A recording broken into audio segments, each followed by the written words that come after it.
Ketika banyak yang mengatakan kenapa tidak printing money pada saat ini, maka pemegang tampuk tertinggi urusan perduitan tidak goyang akan prinsipnya bahwa printing money menimbulkan inflasi katanya. Lalu juniornya mantan Menteri Keuangan, orang yang saya kagumi, menyatakan dukungan kepada MMT. Saya dalam hati mengatakan sejak sebelum pemilihan Menteri bulan Oktober tahun 2019, saya membuat video tentang Jokowi Got Talent yang menjaring para menteri, dan saya menjagokan Pak Khatib Basri ini karena tahu apa yang akan terjadi tahun 2020 ke depan. Walaupun tanpa corona pasti blangsak ekonominya. Di mana saya sejak 3 tahun yang lalu konstan mengatakan seorang yang modelnya jago bertahan dalam tanda petik atau defender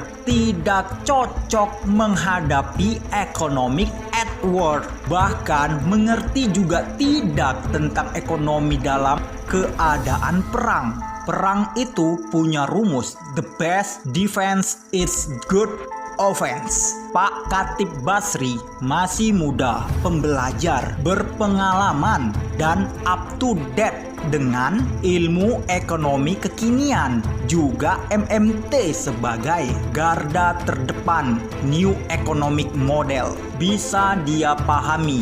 Ada baiknya saya ulangi lagi, walaupun sudah puluhan kali saya mengatakan tentang geopolitik dunia sejak Trump dilantik jadi presiden, maka Cina menjadi common enemy dalam tanda petik. Negara Amerika di mana selama 8 tahun Partai Demokrat berkuasa, zamannya Obama, Cina adalah mitra utama Amerika, dan perusahaan Amerika di Cina meningkat dengan banyaknya jabatan. Orang-orang seperti Joe Biden, Hillary menjadi komisaris perusahaan-perusahaan Amerika di Cina tersebut.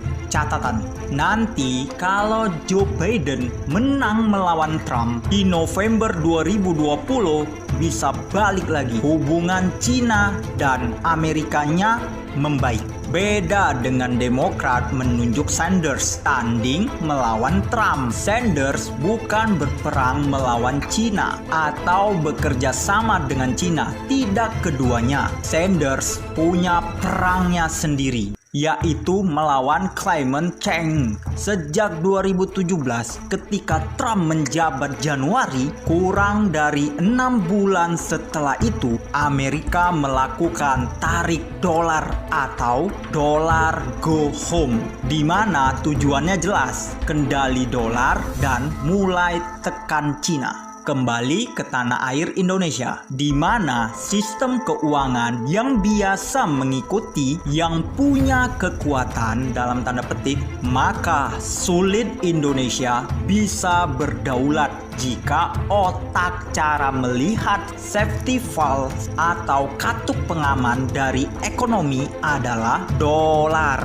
atau hutang, dalam tanda kurung dolar juga. Mau membangun perlu dolar, mau cetak rupiah perlu dolar.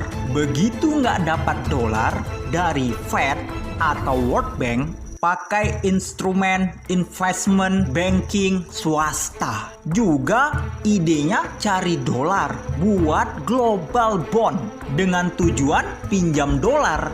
Ini sulit Indonesia keluar dan berjaya kalau cara berpikir begitu. Quantitative easing kalau dengan MMT tidak perlu dolar. Pak Khatib Basri tahu banget hal ini. Sayang dia hanya pengamat dan penasehat sekarang. Coba kasih aja dia sedikit jabatan, manuvernya pasti lincah. Bagaimana ke depan? Pelajaran dasar tentang MMT Modern Monetary Theory akan saya urai perlahan. Setuju ya, kita harus jelaskan tentang kata inflasi sebagai mantra kaum Keynesian. Maka jawaban kita kaum post-Keynesian adalah begini: inflasi tidak akan ada kalau neracanya balance, karena inflasi hanya ada kalau mismatch antara barang dengan uang beredar. Jadi selama ada inflasi, kita pertanyakan cara kelola keuangan negaranya. Pasti ada mismatch, karena itu MMT atau Modern Monetary Theory bukan asal gelontor model bisnis akal-akalan stimulus ekonomi penanggulangan corona yang saat ini diadakan. Gak sesederhana itu.